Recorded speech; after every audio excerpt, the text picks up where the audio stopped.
रायगड जिल्ह्यातील विसार गावातील अन्वी नावाच्या 20 वर्षीय मुलीने कुत्र्यांच्या पिल्लांना जन्म दिला आहे।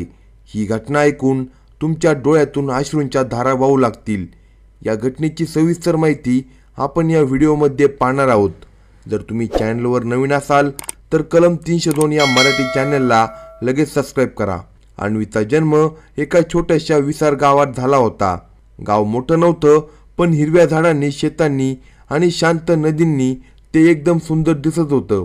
गावातील माणसं साधी, निरागस आणि आपुलकीने जगणारी होती। अन्वीचं घर गावाच्या शेवटी होतं। जुनं मातीचं घर, अंगणात तुळशीचं रोप आणि आजूबाजूला आंब्याची, पेरूची झाडं। घरामागं थोडं शेत होतं, त्यामध्ये कधी मका, कधी भाजीपाला लागायचा। अन्वीचे आई वडील साध्या कुटुंबातील होते। वडील शेतात काम करायचे, आई घरकाम करायची आणि थोडंफार भाजीपाला विक्री करायची। घरची परिस्थिती गरीब होती, पण पोटभर खायला मिळायचं आणि त्यामध्ये समाधान होतं। पण या घराचं खरं वैशिष्ट्य होतं ते म्हणजे अन्वी, आई वडिलांची लाडाची एकुलती एक मुलगी, खूप प्रेमळ आणि सर्वांना जीव लावणारी। पशु पक्ष्यांवर तर जीवापार प्रेम करायची। ती जन्मापासूनच वेगळी होती। ती फक्त 4 वर्षाची होती तेव्हा एकदा अंगणात एक छोटं पाखरू पडलं होतं। बहुतेक त्याचं घरटं झाडावरून खाली आलं असेल, त्यामुळे ते पाखरू थरथर करत होतं। आईला वाटलं की हे पाखरू आता जिवंत राहणार नाही, पण अन्वी रडायला लागली। तिने आईच्या पदराला धरून म्हटलं, आई, आपण याला वाचवूया, याला दुखतंय बघ। आईने तिला समजावलं, बाळा, असले पाखरं वाचत नाही ग।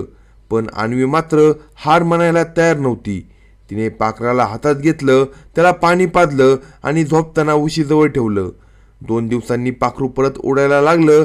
त्या दिवसापासून जिथं कुठं जखमी प्राणी दिसेल तिथे अन्वी धावत जायची। अन्वी हुशार होती, पण तिचं मन पुस्तकांपेक्षा झाडं, पाखरं, प्राण्यांमध्ये जास्त असायचं। इतर मुलं खेळायच्या मैदानात खेळत असताना ती रस्त्याच्या कडेला भटक्या कुत्र्यांना भाकरी द्यायची, गाईच्या जखमेवर हळद लावायची, कावळ्यांना पाणी ठेवायची। शाळेत शिक्षिका तिला ओरडायच्या, अन्वी, तू नेहमी प्राण्यांमध्येच वेळ घालवतेस, अभ्यासालाही महत्त्व दे, वेळ दे।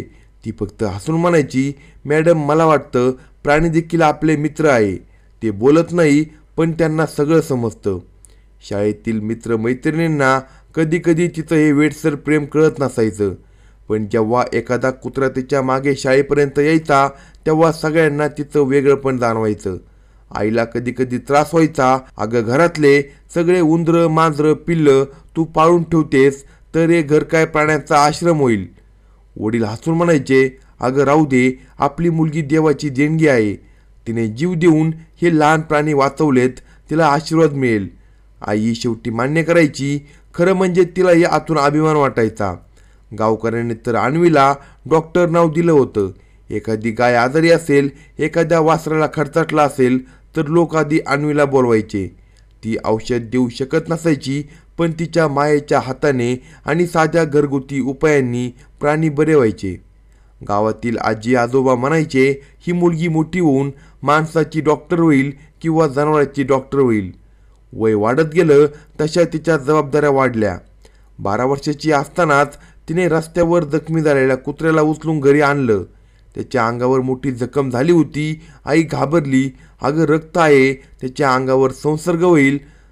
पण अन्वीने त्याच्या जखमेवर हळद लावली, पाणी दिलं आणि काही दिवसात तो कुत्रा परत चालू लागला। त्या दिवसापासून तो कुत्रा रोज अंगणात यायचा।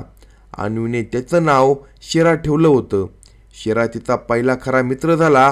कॉलेजपर्यंत तो तिच्या सोबत राहिला। शाळेतले दिवस असेच गेले। ती अभ्यासात सरासरी होती, पण प्राण्यांमध्ये ती उत्कृष्ट होती। प्रत्येक दिवशी तिला काहीतरी नवं अनुभवायला मिळायचं।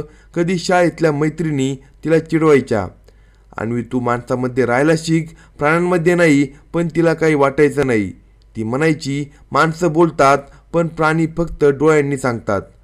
त्यांची भाषा समजली की जग खूप सुंदर दिसतं। 15 वर्षाची झाली तेव्हा तिच्या मनात एक मोठं स्वप्न जन्माला आलं। गावातल्या सर्व प्राण्यांसाठी आश्रयस्थान बांधायचं, जिथे कोणताही जीव उपाशी राहणार नाही। कुणालाही जखम झाली तर तिथं त्यांचा उपचार होईल। पण पैशांची सोय नव्हती, तरीही तिने मनाशी ठरवलं होतं की मोठी झाल्यावर हे स्वप्न पूर्ण करायचं। अन्वी आता हळूहळू मोठी होत होती. 17 वर्षाची झाल्यावर तिला कॉलेजसाठी शहरात जावं लागलं. गावकऱ्यांना दुःख झालं. आता आपली डॉक्टर पोरगी शहरात जाईल, मग आपल्याला कोण मदत करणार. पण अन्वीनं वचन दिलं की मोठी झाली की तुमच्या सगळ्या प्राण्यांसाठी परत येईन. कॉलेज सुरू झालं. शहरात नवे मित्र, नवे अनुभव, नवी दुनिया. पण तिचं मन अजूनही प्राण्यांमध्येच रमलं होतं. रस्त्यावर दिसणाऱ्या भटक्या कुत्र्यांना ती टिफिनमधलं अन्न द्यायची. पावसात भिजणाऱ्या मांजरींना ती छपराखाली बसवायची. मैत्रिणी म्हणायच्या, अन्वी तू खरंच वेडी आहे. पण ती म्हणायची, वेडी म्हणाली तरी चालेल, पण या जीवांना आपलं मानलं तर मला खरोखर समाधान मिळतं. शहरात एकदा ती कॉलेजमधून परत येत होती. तेव्हा तिला एक लहान पिल्लू दिसलं. ते थंडीनं थरथर करत होतं. अन्वीने त्याला उचललं, आपल्या शाळेत गुंडाळलं आणि घरी आणलं. आई ओरडली, पुन्हा एक नवीन पाहुणा आणला. पण वडील म्हणाले, ठेव ग, हिचं हृदय खूप मोठं आहे. त्या पिल्लाचंही नाव शेरा असं ठेवण्यात आलं. अन्वी आता 20 वर्षाची झाली होती, पण तिचं मन अजूनही लहान मुलांसारखं होतं. प्राण्यांवर तिचं प्रेम दिवसेंदिवस वाढत होतं. प्रत्येक दिवस तिच्या आयुष्यात एक नवा अनुभव घेऊन येत होता. कधी प्राण्यांना वाचवण्याचा आनंद, कधी लोकांच्या टोमण्याचा त्रास, पण तिचं हृदय मात्र नेहमी प्रेमानं भरलेलं होतं. तिला असं वाटायचं की या जगात तिचं आयुष्य फक्त प्राण्यांसाठीच आहे. त्यांच्यासाठीच ती जगणार, त्यांच्यासाठीच ती हसेल, रडेल आणि कदाचित मरूनही जाईल. कोणालाही माहीत नव्हतं की तिच्या या प्रचंड प्रेमामुळेच तिच्या आयुष्याला एक दिवस भयंकर वळण मिळणार होतं. तेच तिला संपवणार होतं. कॉलेजहून परतताना रोज रस्त्याच्या कडेने फिरणाऱ्या प्राण्यांना खाऊ घालणं हे अन्वीचं ठरलेलं काम झालं होतं. बाकी विद्यार्थी मैत्रिणी गप्पा मारत कॅन्टीनमध्ये वेळ घालवत असायचे, पण अन्वीच्या डोळ्यासमोर नेहमीच ते लहान लहान जीव असायचे. शहरातील भटकी कुत्री, जखमी मांजरी, कधी कचऱ्यात अन्न शोधणारे डुकरं, त्यांचं दुःख तिला सहन होत नव्हतं. तिच्या मैत्रिणी तिला रोज चिडवत असायच्या, अगं रोज तू उशिरा येते, काय करतेस एवढा वेळ. ती फक्त हसायची आणि म्हणायची, माझी दुसरी शाळा आहे प्राण्यांची. तिच्या कॉलेजमध्ये प्राणी संवर्धनावर काम करणारी एक छोटी संस्था होती. तिथे अन्वीने लगेच नाव नोंदवलं. पहिल्याच मीटिंगमध्ये तिच्या मनात आग पेटली. आपण इतके लोक असताना कोणत्याही जीवाला का उपाशी राहावं लागतं, तिनं प्रश्न विचारला. सगळ्यांनी टाळ्या वाजवल्या. त्या दिवसापासून ती फक्त गावापुरतीच नाही तर शहरातही प्राण्यांसाठी काम करू लागली. पण हे काम सोपं नव्हतं. एका रात्रीचा प्रसंग तिच्या मनावर खोलवर कोरला गेला. ती आणि तिच्या 2 मैत्रिणी एका जखमी कुत्र्याला दवाखान्यात नेत असताना येणारे जाणारे लोक फक्त बोट दाखवत होते. कुणी मदत करायला तयार नव्हते. अन्वीचं मन तुटलं. लोक माणसांबद्दल दर थोडंफार दया दाखवतात, पण या जीवांसाठी कुणाकडे वेळ नाही. ती डोळ्यात पाणी आणून म्हणाली, त्या रात्री तिने डायरीत लिहिलं, आयुष्याच्या शेवटच्या क्षणापर्यंत ती प्राण्यांसाठी लढेन. गावातले दिवस तिच्या मनात अजूनही घर करून होते. प्रत्येक सुट्टीला ती गावात परतायची. शेरा अजूनही अंगणात तिची वाट बघत असायचा. ती परतली की तो तिच्यावर उडी मारून तिला गोंजारायचा. गावकरी सुद्धा म्हणायचे, आपली अन्वी आली की गावाला पुन्हा उजेड पडतो. एकदा उन्हाळ्याच्या सुट्टीत ती गावाला आली होती. दिवसभर उन्हामुळे रस्त्यावरची कुत्री ताणलेली होती. अन्वीने मोठं पातेलं भरून त्यांना पाणी ठेवलं. शेरा तिच्या मागे होता. त्याच्या डोळ्यात अन्वीबद्दल अपरंपार माया होती. त्या क्षणी आईने तिला विचारलं, अन्वी तू एवढा जीव का लावतेस त्यांना? तुला माहीत आहे का, भटके प्राणी कधी कधी धोका देऊ शकतात. अन्वीने शांतपणे उत्तर दिलं, आई, प्राणी माणसांसारखे खोटं बोलत नाही. त्यांचा विश्वास खरा असतो. त्यांचं प्रेम निर्मळ असतं. धोका माणूस देतो, प्राणी नाही. आई काही बोलली नाही, पण तिच्या मनात एक अस्वस्थता कायम असायची. कॉलेजच्या दुसऱ्या वर्षी अन्वीचं आयुष्य एका वेगळ्या टप्प्यात आलं. एक दिवस ती क्लास संपून घरी परत येत होती. रस्त्याच्या कडेला एक भटकी कुत्री आपल्या पिल्लांसोबत बसली होती. गाड्यांची धावपळ, लोकांची घाई आणि मध्येच ती बिचारी आई आपली पिल्लं सांभाळत होती. अन्वीला ते दृश्य सहन झालं नाही. ती धावत गेली. तिकडे एका पिल्लाला गाडीने हलकसं धडक दिली होती. पिल्लू थरथर कापत होतं. अन्वीने ते पिल्लू उचललं. तिने तिच्या ओढणीचा कोपरा फाडून रक्त पुसलं आणि पिल्लाला परत कुत्रीच्या जवळ ठेवलं. त्या पिल्लाच्या आईने म्हणजे त्या कुत्रीने तिला चावण्याचा प्रयत्न केला होता. त्यामुळे तिच्या हाताला थोडी जखम झाली होती आणि त्यामुळे तिच्या मैत्रिणींनी तिला तातडीने हॉस्पिटलला न्यायचा प्रयत्न केला. पण ती म्हणाली, काही नाही, छोटासा ओरकडा आहे, बरा होईल. त्या जखमेचं तीव्रपण कुणालाही समजलं नाही, पण हीच ती वेळ होती जिथून तिच्या या आयुष्याची खरी शोकांतिका सुरू झाली. त्या रात्री ती घरी परतली. हात दुखत होता, पण तिने लक्ष दिलं नाही. नेहमीप्रमाणे तिने शरीराला खाऊ घातलं, पिल्लांना दूध दिलं आणि डायरीत लिहिलं, आज एका कुत्र्याची आई मला समजू शकली नाही, पण मी तिला दोष देत नाही. आईच्या मायेपुढे दुसरं काही नसतं. दिवस जात होते. हातावरची जखम थोडी भरून आली होती, पण आतून काहीतरी बदल होत होता. तिचं अंग कमजोर होऊ लागलं होतं. पोटात विचित्र वेदना सुरू झाल्या होत्या. सुरुवातीला तिला वाटलं की अभ्यासाचा ताण असेल, पण काही दिवसांनी वेदना वाढू लागल्या. आईनं विचारलं, अन्वी तुला बरे वाटते ना? ती खोटं खोटं हसली. ती म्हणाली, हो आई, मी बरी आहे. पण तिच्या डोळ्यात दडलेलं दुःख आईच्या नजरेतून सुटलं नाही. या दरम्यान तिच्या मनात एक वेगळीच अस्वस्थता निर्माण होऊ लागली होती. कधी तिला स्वप्न पडायचं की तिच्या पोटात लहान लहान जीव हालचाल करत आहे. कधी तिला जाणवायचं की पोटावरून काहीतरी फिरतंय. ती घाबरून जायची, पण दुसऱ्या क्षणी स्वतःला समजावायची, हे फक्त माझं मन आहे. कॉलेजमधले दिवस तिच्यासाठी आता त्रासदायक झाले होते. वर्गात बसली की तिचं लक्ष लागत नसायचं. पोटात सतत कळा यायच्या. मैत्रिणींनी डॉक्टरकडे जायला सांगितलं, पण अन्वी म्हणायची, अगं मी ठीक आहे, प्राण्यांना त्रास आहे, मी बघेन माझ्यासाठी. मात्र तिचं शरीर हळूहळू हार मानायला लागलं होतं. ती खूप बारीक दिसायला लागली होती. चेहऱ्यावरचं हास्य हरवत चाललं होतं, पण तिच्या डोळ्यात अजूनही एकच चमक होती, प्राण्यांबद्दलचं निर्मळ प्रेम. मग आता तो दिवस आला होता जेव्हा तिच्या स्वप्नांचा प्रवास एका अंधाऱ्या वळणावर जाऊन पोहोचणार होता. त्या दिवशीच्या जखमेला आता साधारण 4 आठवडे झाले होते. वरून पाहिलं तर ती भरून आल्यासारखी दिसत होती, पण आतून काहीतरी वेगळं सुरू होतं. अन्वीच्या अंगात आता पूर्वीसारखी ताकद उरली नव्हती. सकाळी उठताना जडपणा जाणवायचा. पोटात सतत वेदना होत होत्या. आईने अनेकदा विचारलं, तुला डॉक्टरकडे जायला हवं, ही साधी जखम नाही. पण अन्वी नेहमी हसायची, म्हणायची, आई मी बरी आहे. आईला तिचा हट्टीपणा समजत नव्हता. एका रात्री वडिलांशी बोलताना तिची आई म्हणाली, माझ्या मनात शंका येते, तिचं वागणं वेगळं झालंय, ती शरीराने बारीक खूप झाली, ती कधी कधी घामाने भिजून जाते, तिची नजरसुद्धा खूप बदलली आहे. हे साधं नाही, तिला काहीतरी नक्की त्रास होतोय, पण ती आपल्यापासून लपवत आहे. वडीलही शांत झाले. त्यांना आतून काळजी होती, पण तेवढंच त्यांना तिच्या या निश्चयाचा अभिमानही होता. कॉलेजमध्ये आता अन्वीचं मन लागत नव्हतं. प्राण्यांसाठीच काम तिचं ध्येय होतं, पण शरीराच्या त्रासामुळे तिला बाहेर फिरणं कठीण होऊ लागलं. तिच्या मैत्रिणी घाबरायला लागल्या. तिच्या मैत्रिणी तिला म्हणायच्या, अगं अन्वी, तुझं चालणं वेगळं झालंय, तुझ्या शरीराला नीट अन्न लागत नाही, अंगात कसली ताकद नाही. पण ती फक्त डोकं हलवून म्हणायची, मी व्यवस्थित आहे. पण खरी वस्तुस्थिती वेगळी होती. तिच्या पोटात सतत हालचाली जाणवायला लागल्या. पोटाच्या सुरुवातीला तिला वाटायचं हे पोटाचे विकार आहे, पण जसे जसे दिवस गेले तसं ते स्पष्ट होऊ लागलं. तिला वाटायचं जणू काही लहान जीव तिच्या अंगात हालत आहे. तिने ही गोष्ट कुणाला सांगितली नाही, कारण सांगितली तर लोक तिला वेडी म्हणतील, असं तिला वाटायचं. एका दिवशी तिच्या जवळच्या मैत्रिणीने विचारलं, अन्वी खरं सांग, तुला काय होतंय? तू खूप बदलली आहे. अन्वीच्या डोळ्यात पाणी आलं. ती रडू लागली आणि म्हणाली, माझ्या आत काहीतरी घडतंय, जे मी कुणालाही सांगू शकत नाही, पण मी घाबरत नाही.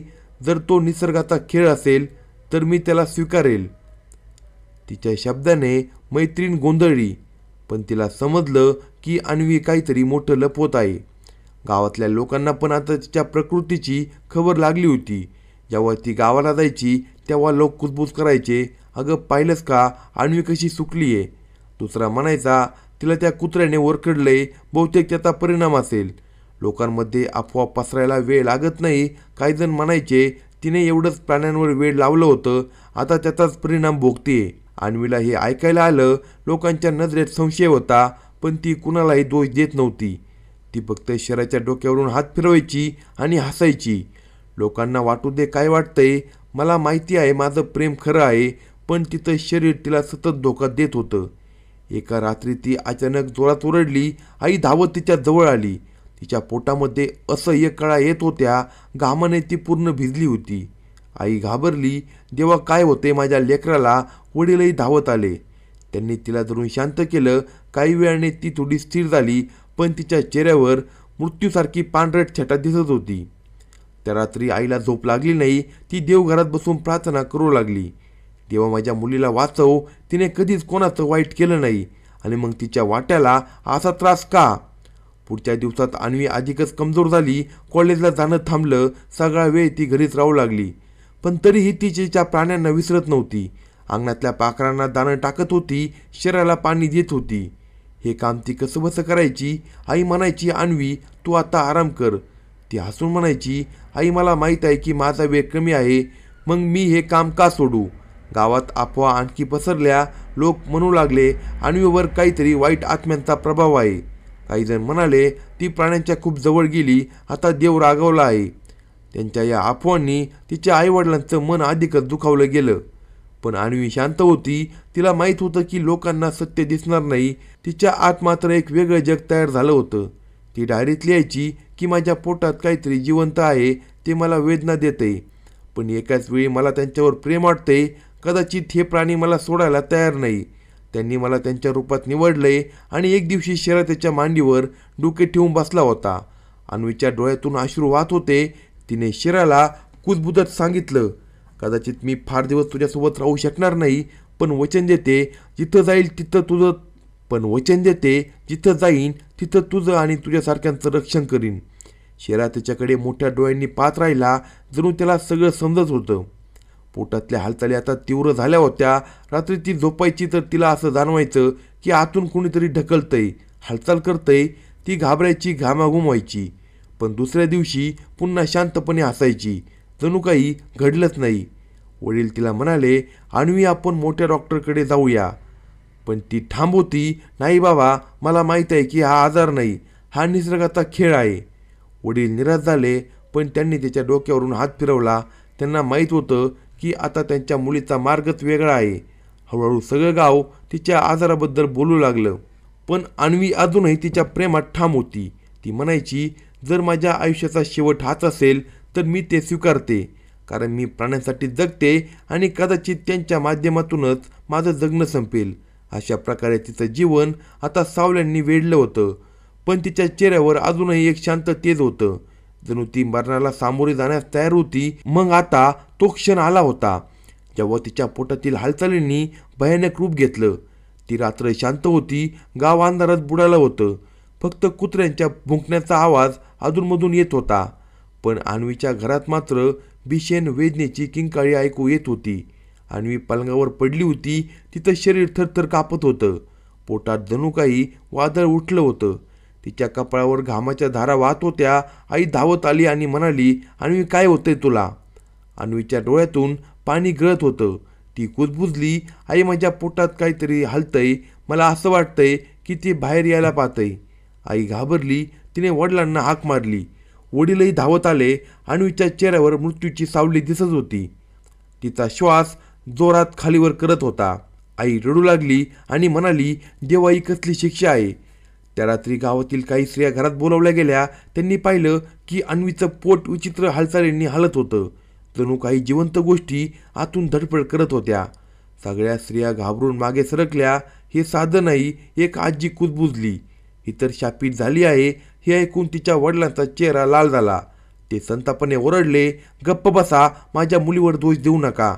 ती आयुष्यभर प्राण्यांसाठी जगली, तिच्यावर कुठलाही शाप नाही. पण त्या हालचाली थांबेनात. अन्वी वेदनेने ओरडत होती. तिच्या आवाजाने संपूर्ण गाव दचकून उठलं. लोक घराबाहेर जमले. काही जण घराच्या खिडक्यातून पाहू लागले. तेवढ्यात अन्वी जोरात किंचाळली आणि अचानक तिच्या पोटातून रक्त वाहू लागले. आई किंचाळली, हे काय होतंय? थोड्याच वेळात अविश्वसनीय दृश्य घडलं. तिच्या पोटातून एक लहानसं अर्धवट जिवंत पिल्लू बाहेर आलं. सगळ्यांचे डोळे विस्फाटले गेले. कुणीही डोळ्यांवर विश्वास ठेवू शकत नव्हतं. गावकऱ्यांमध्ये आरडाओरड सुरू झाला. काही जण पळून गेले. काहींनी आपलं तोंड झाकलं. कुणी म्हणालं, ही तर अपशकुन आहे. कुणी म्हणालं, ही देवाने दिलेली शिक्षा आहे. पण आई वडील फक्त रडत राहिले. कुणीही त्यांना आधार दिला नाही. आईने अन्वीला मिठीत घेतलं आणि रडत म्हणाली, माझ्या लेकरा, तुला एवढ्या यातना का? अन्वी डोळे मिटून कुजबुजली, आई घाबरू नको, हे माझं नियतीचं सत्य आहे. मी त्यांना वाचवलं म्हणून ते माझ्यामध्ये जगायला आले. आता ते मला घेऊन जातील. तिच्या या शब्दाने आईचे हृदयाचे तुकडे झाले. ती रडत राहिली, पण यातना संपल्या नव्हत्या. एका मागोमाग अनेक पिल्लं बाहेर येऊ लागली. प्रत्येक वेळा अन्वीच्या शरीरात असह्य कळा येत होत्या. तिचं ओरडणे गावभर ऐकू येत होतं. संपूर्ण घर रक्ताने माखलं. पिल्लं हलत होती, कधी रडत होती, कधी शांत पडत होती. आई थरथरत त्यांच्याकडे बघत होती. ती दृश्य एवढी भयानक होती की कुणीही जवळ यायला तयार नव्हतं. वडील मात्र धावत पुढे गेले. त्यांनी एका पिल्लाला हातात घेतलं आणि दूर नेऊन ठेवलं. त्यांच्या डोळ्यात वेदना होत्या. ही कसली नियती आहे ते स्वतःशीच कुजबुजले. अन्वी मात्र शांतपणे श्वास घेत होती. तिच्या चेहऱ्यावर आता वेगळंच तेज होतं. जणू ती या वेदना सहन करताना पण समाधानी होती. ती आईला म्हणाली, आई रडू नको, मी जगले ते फक्त प्राण्यांसाठी आणि मरते सुद्धा त्यांच्यासाठीच. यात मला भीती नाही. आई हंबरडा फोडू राहिली. माझ्या लेकरा, तुझ्या प्रेमानं तुला इतक्या मोठ्या यातना दिल्या, हा अन्याय आहे. त्या देवाला सुद्धा तुझी दया आली नाही आणि कसला तू देव अशी ती देवाला म्हणू लागली. बाहेर लोक अजूनही कुजबुजत होते. काहींनी देवाचं नाव घेतलं तर काहींनी दार बंद केलं. पण काही जणांच्या डोळ्यात भीतीसोबत करुणाही होती. कारण त्यांनी पाहिलं होतं की अन्वीचं प्रेम खरं होतं. तिने कधीच कोणाचं वाईट केलं नव्हतं. अर्धी रात्र अशीच गेली. अन्वीच्या पोटातून पिल्ले बाहेर येत राहिली.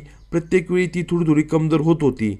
तिचा श्वास मंदावत चालला होता, पण तिच्या ओठावर अजूनही हलकं हास्य होतं. ती कुजबुजली, आई बाबा मला माफ करा, मी तुमच्या अपेक्षेप्रमाणे जगू शकले नाही, पण मी माझ्या मार्गाने जगले याचा मला अभिमान आहे. आईनं तिचा हात धरून म्हटलं, अन्वी तू देवासारखी आहे. तुझ्या प्रेमानं आम्हाला शिकवलं की खरं आयुष्य म्हणजे निस्वार्थपणा. आम्हाला तुझा अभिमान आहे. अन्वीचे डोळे हळूहळू मिटले. तिचा श्वास थांबू लागला, पण तिच्या चेहऱ्यावर एक विचित्र शांतता होती. जणू ती आता सर्व यातनापासून मुक्त झाली होती. त्या रात्री तिने आपला प्राण सोडला. अन्वीच्या घटनेतून हे दिसून येतं की प्राण्यांवर जीवापाड प्रेम करणारी मुलगी होती. लहानपणापासून तिने पाखरं, मांजरी, कुत्री सगळ्यांवर माया केली. एकदा तिने भटक्या कुत्र्याला वाचवताना त्याच्या नाकाचा ओरखडा तिला बसला. त्यावेळी तिला तो किरकोळ वाटला म्हणून तिने त्याकडे लक्ष दिले नाही, पण हाच छोटासा जखम तिच्या जीवासाठी घातक ठरला. अशाच नवनवीन स्टोरी ऐकण्यासाठी कलम 302 या मराठी चॅनलला सबस्क्राईब करा आणि आपल्या प्रतिक्रिया कमेंट बॉक्समध्ये कळवा.